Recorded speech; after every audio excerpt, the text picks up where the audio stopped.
Anyway, firstly, thank you for coming here today. So today, obviously, we've gathered representing the Bosnian community to remember the terrible genocide that occurred in Srebrenica in July 1995. 8,372 men and boys were murdered and buried in mass graves simply because of their identity. The majority were Muslim. There is no doubt this was the final act of ethnic cleansing that had developed during the Bosnian War. This taking place only 50 years after the international community had said, never again, after the horrors of the Second World War and the acts committed against the Jewish and the other communities during that time, purely on the basis of who they were. Hate can develop and grow so easily within communities if left to go unchecked. Even in today's society, we are seeing a rise in hate crime within many minority sectors of our communities. We have to stand firm and stand strong, learning from the mistakes of the past and making it clear that this is not acceptable. We must learn from the past and ensure that our future is a place where people of all backgrounds, as long as they are good, law-abiding citizens, are welcome in our society. We should be celebrating diversity and learning from each other. Our leaders need to ensure that they keep this front and centre and resist any rhetoric that could lead to give licence to individuals to think that discrimination or hate against another individual just because they're different to them is acceptable. Every year, Remembering Srebrenica sets a specific theme, and this year it's called Bridging the Divide. You've got a booklet in front of you. I'm just going to read a small excerpt from page 10.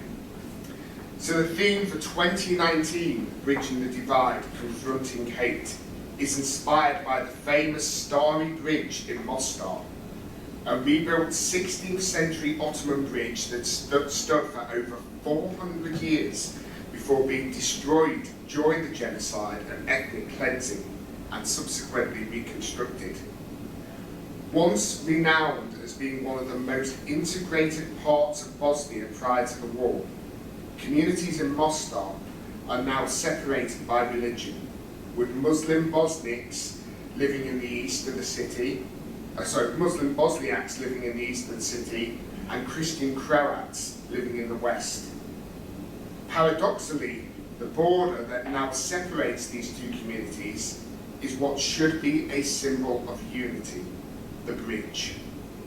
This theme seeks to show that healing the deep divisions that are created by conflict and suffering take more than bricks and mortar.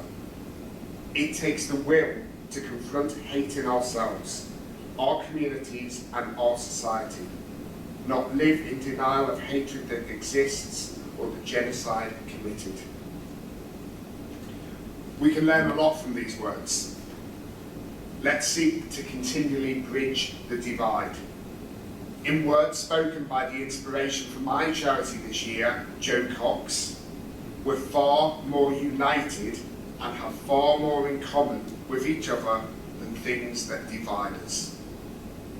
I'd like to thank you for joining us and welcome our special guests as well, whom we'll be hearing from shortly. So we have Sidra Naeem from Bosnian Women Together and Celine Wally from South Essex Islamic Trust.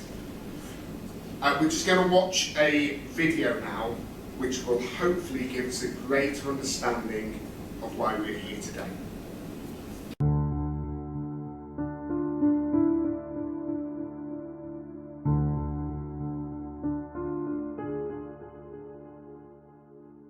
The world said never again after the Holocaust, but genocide took place in the heart of Europe just 24 years ago.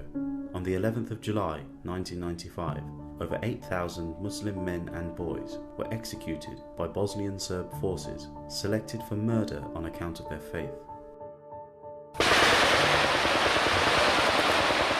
I could hear gunfire and crying. I noticed the rows and rows of dead bodies in front of me, and I don't know when I was shot. I just remember lying on my stomach, that I was shivering and trembling, and I just waiting to die. Tens of thousands of men, women and children were tortured, killed or detained in concentration camps, forcing more to flee their homes. Mass graves are still being discovered today. This was part of a wider campaign of ethnic cleansing of Muslims across the region during the Bosnian War, which turned previously integrated communities against each other. The Starry Mosque, an exquisite 16th century Ottoman stone bridge in Mostar, was destroyed by shelling by Bosnian Croat forces in November 1993. It was rebuilt and reopened in July 2004 as a symbol of hope and the bridge towards a brighter future. Since then, people have been inspired to confront hate by bridging the divide between communities. Alia Behram, journalist and chairman of the Centre for Peace and Multi-Ethnic Cooperation, lobbied the then UNESCO Director General, Federica Maia, for the reconstruction and preservation of the bridge. Ivicu Prskala, tadašnjeg gradonačelnika i dogradonačelnika, da doveo je predstavnike i pravoslavne crkve i politike koji su pred Federico Maiom rekli da, ovo je naš most i nas je stid i sram nas je što je srušen, mi ćemo praviti zajedno stari most. U Centru za mir mi smo žestoki, ljuti protivnici bilo kakvih razgraničenja, posebno po etničkim linijama, stvaranja nekakvih torova, moj Mostar, tvoj Mostar i tako da. Mi govorimo Mostar je naš. Mostar je grad svih njegovih građana i svih onih koji ga vole. Historian and former diplomat Slobodan Šoja discovered how music can bring divided communities together. Dakle, hor pont anima. Riječ pons pontis na latinskom znači most, anima znači duša. To je dakle most koji sjedinjuje duše. Sad se to može prevesti kao most između duša. I to je suština ideje pontanime. Da Jevreji, pravoslavci, katolici i muslimani koji sačinjavaju i udruženje i hor, tokom pjevanja isključivo vjerskih pjesama i jedne, ali sigurno je promijenila puno osoba. Jer ova priča je zaista nešto što daje za ovu tragediju našu koja se dogodila, daje nešto pozitivno, daje nešto obećavajuće, daje nam nadu. Rada and her husband are of different ethnicities. They have 2 young children. Frustrated with being asked to choose which culture their children belong to, they were inspired to open a cafe in Srebrenica. Mi kad smo otvarali to, mi smo htjeli da prosto to bude otvoren prostor gdje može stvarno svako da dođe. Nije bitno ni ko je, ni šta je, ni kao šta se izjašnjava, ni odakle dolazi. Apsolutno, znači, to nije bitno. Bitno je da dođeš tu, da se osjećaš lijepo, da ne znam, ja pojedeš, popiješ nešto, na kraju krajeva da sjediš i radiš nešto za kompjuterom, čitaš knjigu ili eto, prosto se družiš. 2 schools under one roof refers to the policy of ethnic segregation in schools in Bosnia-Herzegovina, where children attend the same school in the same building but are taught different curricula in separate classrooms. Nicholas and his fellow students protested against plans to divide their school. It was both a need and a duty to defend not only our rights but our school. We just need to have guts and the will and the power to do so. I mean, it's not hard to just come to somebody and to talk with them. And one cup of tea can truly make a difference. The true victory came with the people we inspired. We have mosques, synagogues, churches. I may be not religious, but at least I honor the will that we have. I see hope more than ever before. I see the will of people to forgive. Change will come, it always does. Lana Perlic is the vice president of the Social Democratic Party. Her uncle, Jadranko Perlic, was convicted of war crimes by the International Criminal Tribunal for the former Yugoslavia. I'm a child of so-called mixed marriage. So my mom is Bosnian Muslim, my father is Croat and Catholic. I decided to go to the high school, which is called Two Schools Under One Roof. All of us has a lot of identities, you know, we don't have to choose. People who are in power, who are ministries now, they're in their 50s or even 60s. And when they were in school, they were sitting with students of different nationality together. And now they are saying that we cannot do that. If you don't have a common history, you cannot connect with other people in your community. We need all to accept the fact that genocide happened in Srebrenica, because if we live in denial, that will just deeply divide our society in the future. So in order to bridge the divide, we need to face our past. When we accomplish that, we will be sure that we are living in a healthy society.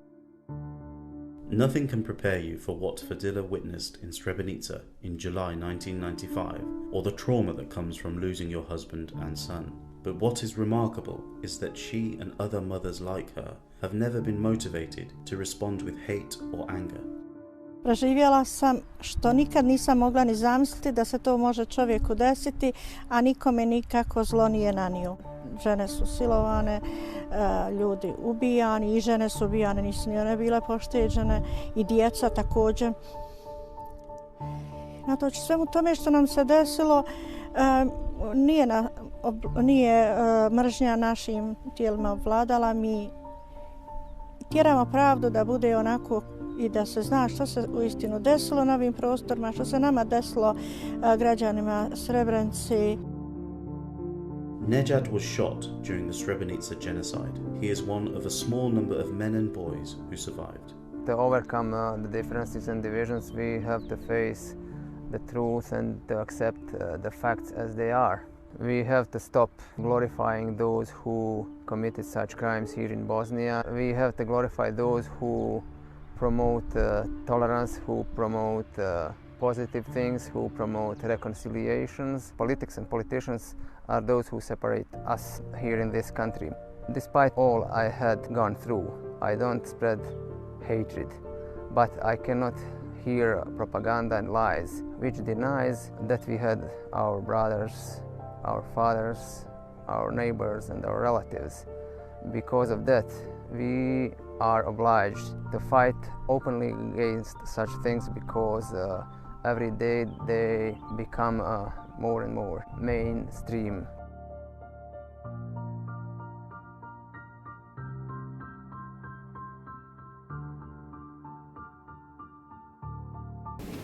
Quite powerful stuff. I'm going to hand over now to Sidra and Naeem from Us the Women's Together, who's going to share some thoughts with us as well.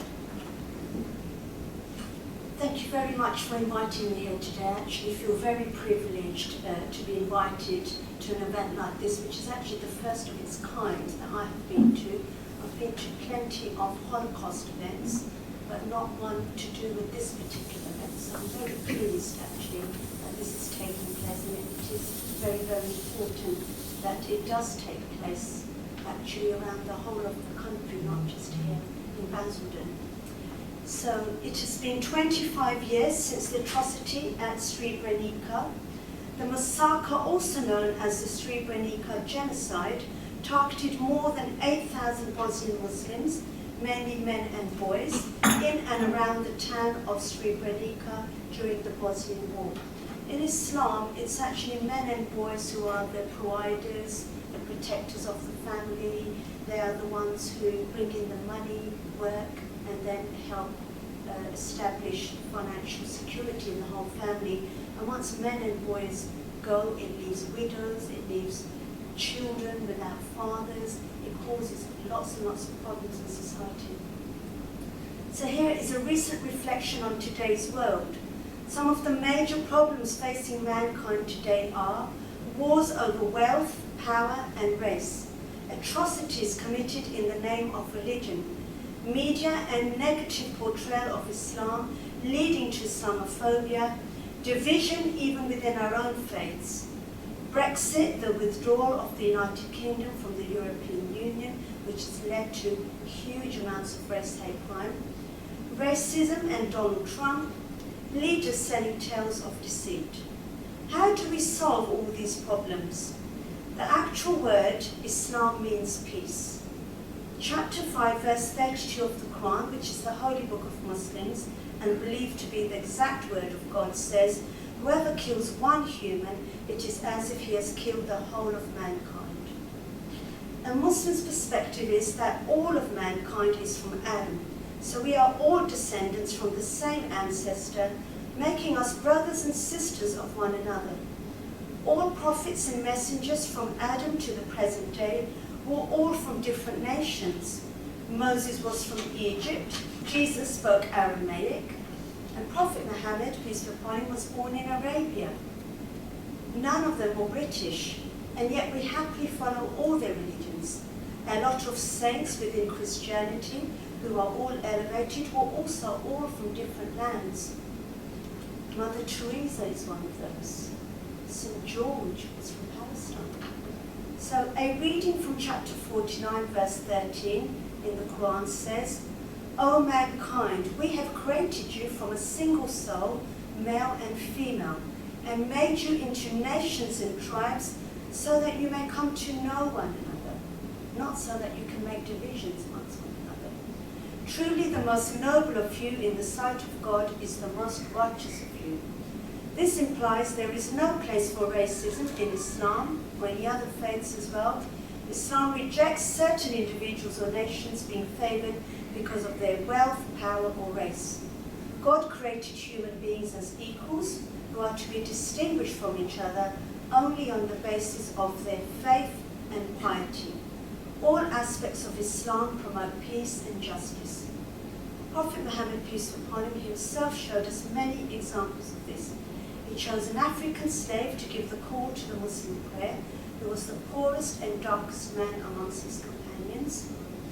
In Prophet Muhammad's last sermon, just before he passed away, he said, O people, your God is one and your forefather Adam is one. An Arab is not better than a non-Arab, and a non-Arab is not better than an Arab.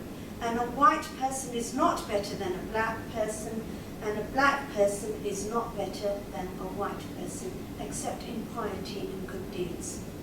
The fact that these were his last few words, just before he passed away, showed the importance of unity and peace. And to conclude, I now have a poem. Our world, one world. Every morning on every news flash, I hear the sorrow of the world. Everybody's lost and scared, trying to make sense of it all. And as I travel to and fro, so many sad faces pass me by. I see lonely hearts living empty lives, just awaiting their time as they drone their way through day and night. In the evening on the TV news, I see images of war. I see brothers killing brother with no consequence at all. And while those who claim to be leaders sell us tales of deceit, but God alone knows in their hearts what they reveal and conceal. And while we call ourselves civilized, we go on killing human lives, too caught up in our own web of lies. Such different people from different lands, we're all descendants of the first man. We can be one nation facing one God, with no hatred, no envy, no war. Created equal are you and I. So if you want a solution, my friend, seize this moment, this day before it ends. Oh, what a wonderful world this could be if we all opened our eyes to see. All that we need right now is to come together somewhere, somehow. I pray for our world and every child. I pray for our world to be filled with smiles, like the colours of a rainbow, not just black and white. I pray for our world to be filled with light. I pray for a brighter day to fight unhappiness away. I pray for all of us to choose the path that's right every day of our lives. And to conclude, I have a quick prayer. Oh Lord, help us all to live peacefully together in spite of our differences in colour, race and religion, as we are all your creation. Let us unite all the people without war or injustice to create one happy world like you created in the beginning.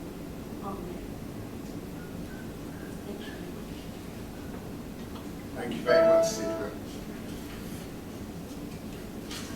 I'm now going to hand over to Salim Wali from the South Essex Islamic Trust to also share a few words. Hello everybody. I approach this from a different angle. What I've done is I've gone through and heard what happened after Srebrenica, and what was the reasoning behind it, and then we'll come on to what we should do about it and what we learn about it. This, Yugoslavia, this country doesn't exist at the minute, but it's been split up into 7 different countries,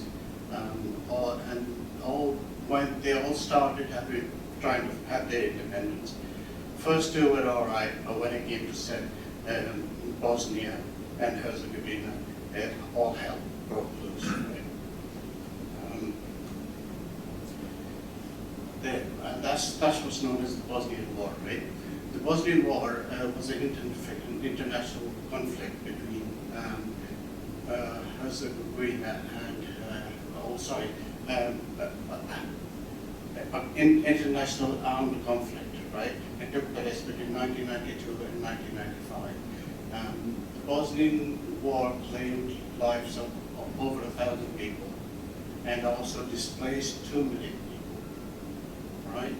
The height of the killing took place in July 1995 when more than 8,000 Bosniaks were senselessly killed in what is known as the Srebrenica Genocide, the largest massacre in Europe since the Holocaust. Right, getting on to Srebrenica's genocide.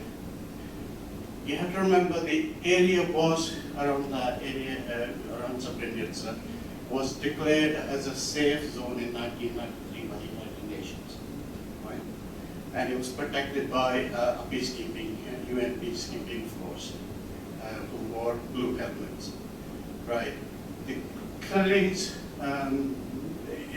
during the genocide were perpetrated by the army of Republic of Srpska, in short the VRS, and led by Ratko Mladic, and the Scorpions, which are a set of paramilitary unit from Serbia. Right. The destruction days were between July the 6th, 1995 and 1995. And what happened was that mass killing of more than 8,000 Bosniak men and boys were carried out. Mass rape of women took place. Over 8,000 people was killed, and over 30,000 were displaced. Aftermath. Let's see what happened after this genocide. This tombstone here, right? It lists that 8,372 people died, right? The figure is going to be far more than that because we're still finding graves. We're still finding graves of mass destruction. And if you look at the area, that's what you see. Graves after graves after graves after graves of Bosnian Muslims. Right? Now, the lessons we have to learn from this is, of this atrocity, and make sure nothing. We have to learn lessons from this, right? And make sure nothing like this happens again.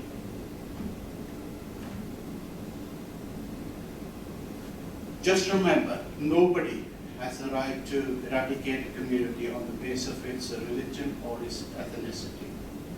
If it occurs, the whole world's responsibility to stop that from happening.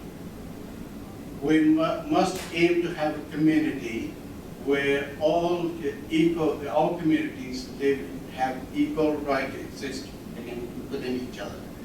All communities must understand and respect each other. I think that's what we need to aim for is a society where everybody lives together.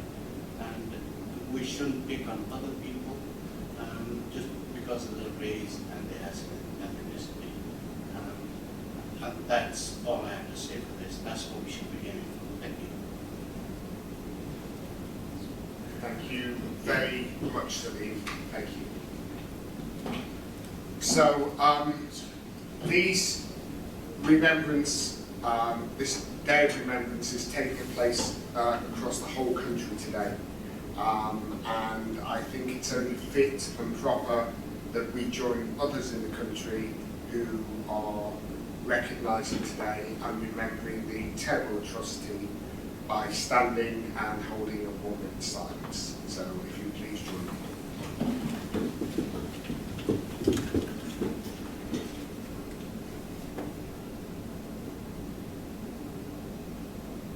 Thank you very much.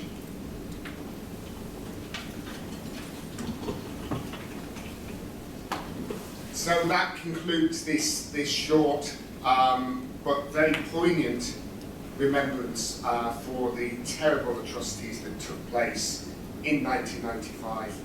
Let's live in hope that we never see anything like this again, and let's live in hope that we start to build those bridges and heal those divides in our community. I'd like to thank you once again for coming. Thank you to the Deputy Mayor, our two speakers, and Louise as well for her support today. Please do join us for some refreshments just outside this room. It'd be great to chat to you all, and thank you for coming again. Thank you.